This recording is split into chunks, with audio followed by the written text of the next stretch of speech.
ಬಳ್ಳಾರಿ ಜಿಲ್ಲೆ ಸಂಡೂರಿನ ದರೋಜಿ ಗುಡ್ಡದಲ್ಲಿ ಬೆಂಕಿ ಕಾಣಿಸಿಕೊಂಡಿದೆ. ತಡರಾತ್ರಿ ಗುಡ್ಡದಲ್ಲಿ ಆಕಸ್ಮಿಕವಾಗಿ ಬೆಂಕಿ ತಗುಲಿದ್ದು ಹಲವು ಗಂಟೆಗಳ ಕಾಲ ಗುಡ್ಡದ ತುಂಬ ಬೆಂಕಿ ಆವರಿಸಿಕೊಂಡಿದೆ. ಸ್ಥಳಕ್ಕೆ ಅರಣ್ಯ ಇಲಾಖೆ ಅಧಿಕಾರಿಗಳು ಭೇಟಿ ನೀಡಿ ಬೆಂಕಿ ನಂದಿಸುವ ಕಾರ್ಯ ಮಾಡಿದ್ದಾರೆ. ಬೆಂಕಿ ಕೆನ್ನಾಲಿಗೆಗೆ ಕಾಡು ಪ್ರಾಣಿಗಳಿಗೆ ಅಪಾಯವಾಗಿರುವ ಸಾಧ್ಯತೆ ಇದೆ ಎನ್ನಲಾಗಿದೆ.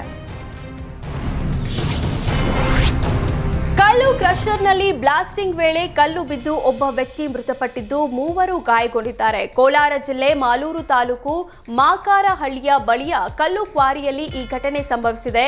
ಆಂಧ್ರ ಮೂಲದ ಕಾರ್ಮಿಕ ವೆಂಕಟೇಶ್ ಮೃತಪಟ್ಟಿದ್ದು ಹರೀಶ್ ಈಶ್ವರ್ ಎಂಬುವರು ಗಂಭೀರವಾಗಿ ಗಾಯಗೊಂಡಿದ್ದಾರೆ. ಸ್ಥಳಕ್ಕೆ ಗಣಿ ಮತ್ತು ಭೂ ವಿಜ್ಞಾನ ಇಲಾಖೆ ಅಧಿಕಾರಿಗಳು ಭೇಟಿ ನೀಡಿ ಪರಿಶೀಲನೆ ನಡೆಸಿದ್ದಾರೆ. ಬೆಂಗಳೂರಿನ ಇಂದಿರಾನಗರದ ಸಾರ್ವಜನಿಕ ಪಾರ್ಕ್ಗೆ ಬಿಬಿಎಂಪಿ ಹೊಸ ರೂಲ್ಸ್ ಫಿಕ್ಸ್ ಮಾಡಿದೆ. ಪಾರ್ಕ್ನಲ್ಲಿ ಕ್ಲಾಕ್ ವೈಸ್ ಡೈರೆಕ್ಷನ್ ನಲ್ಲಿ ವಾಕಿಂಗ್ ಮಾಡಬೇಕು. ಯಾವುದೇ ಗೇಮಿಂಗ್ ಆಕ್ಟಿವಿಟೀಸ್ ಮಾಡಬಾರದು. ಜಾಗಿಂಗ್ ಕೂಡ ಮಾಡದಂತೆ ಹೊಸ ರೂಲ್ಸ್ ಜಾರಿ ಮಾಡಿದೆ. ಇಂದಿರಾನಗರ ಬಿಬಿಎಂಪಿ ಪಾರ್ಕ್ ಚಿಕ್ಕದಾಗಿದ್ರಿಂದ ಕೆಲವು ತೊಂದರೆಗಳಿಗೆ ಎಡೆಮಾಡಿಕೊಡ್ತಿದೆ ಅಂತ ಬಿಬಿಎಂಪಿಗೆ ದೂರು ನೀಡಲಾಗಿದೆ. ಪಾರ್ಕ್ನಲ್ಲಿ ಹೆಣ್ಣು ಮಕ್ಕಳು ವಾಕಿಂಗ್ಗೆ ಬಂದಾಗ ಎದುರಿಗೆ ಬಂದು ಚುಡಾಯಿಸುತ್ತಾರೆ. ಅಲ್ಲದೆ ಕೆಲವೊಮ್ಮೆ ಮುಜುಗರಕ್ಕೆ ಒಳಗಾಗುವಂತೆ ಮಾಡ್ತಾರೆ ಅಂತ ದೂರು ಕೇಳಿ ಬಂದಿದ್ವು. ಹೀಗಾಗಿ ಪಾರ್ಕ್ನಲ್ಲಿ ಕೇವಲ ಕ್ಲಾಕ್ ವೈಸ್ ವಾಕಿಂಗ್ ಮಾಡುವಂತೆ ರೂಲ್ಸ್ ಜಾರಿ ಮಾಡಲಾಗಿದೆ. ಅಲ್ಲದೆ ಪಾರ್ಕ್ನಲ್ಲಿ ಹಿರಿಯ ನಾಗರಿಕರು ವಾಕಿಂಗ್ಗೆ ಬರೋದ್ರಿಂದ ಯುವಕರ ಜಾಗಿಂಗ್ ಹಾಗೂ ಆಟೋಟಗಳಿಂದ ತೊಂದರೆಯಾಗ್ತಿದೆ ಎನ್ನಲಾಗಿದೆ. ಇದರಿಂದ ಬಿಬಿಎಂಪಿ ಕೆಲವು ಟಫ್ ರೂಲ್ಸ್ ಜಾರಿ ಮಾಡಿದೆ.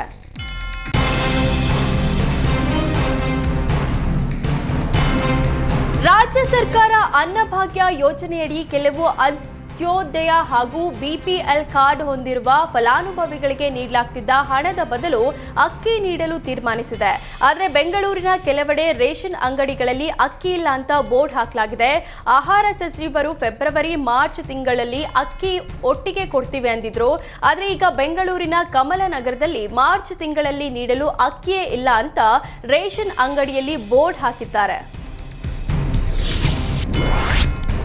ಉಡುಪಿ ಜಿಲ್ಲೆಯ ಜೀವನದಿ ಪ್ರಮುಖ ನೀರಿನ ಮೂಲ ಸೀತಾ ನದಿ ಕಲುಷಿತಗೊಂಡಿದೆ. ಹೆಬ್ರಿಯಲ್ಲಿ ಕೆಲ ದುರುಳರು ಸೀತಾ ನದಿಗೆ ಕೋಳಿ ತ್ಯಾಜ್ಯಗಳನ್ನು ಎಸೆದಿದ್ದಾರೆ. ಈಗಾಗಲೇ ಹಕ್ಕಿ ಜ್ವರದ ಭೀತಿಯಲ್ಲಿ ಇಡೀ ಜಿಲ್ಲೆ ಮುನ್ನೆಚ್ಚರಿಕೆಯಲ್ಲಿದೆ. ಇಂತಹ ಸಂದರ್ಭದಲ್ಲಿ ನದಿ ನೀರಿಗೆ ಕೋಳಿ ತ್ಯಾಜ್ಯ ಎಸೆಯುವ ಮೂಲಕ ಸಾಂಕ್ರಾಮಿಕ ಭೀತಿ ಹೆಚ್ಚಾಗಿದೆ.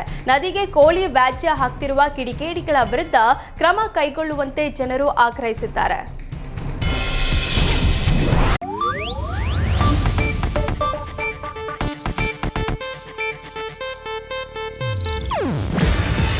ಇದು ಏಷ್ಯಾನೆಟ್ ನ್ಯೂಸ್ ನೆಟ್ವರ್ಕ್ ಪ್ರಸ್ತುತಿ. ನೀವು ನೋಡ್ತಿದ್ದೀರಾ ಏಷ್ಯಾನೆಟ್ ಸುವರ್ಣ ನ್ಯೂಸ್.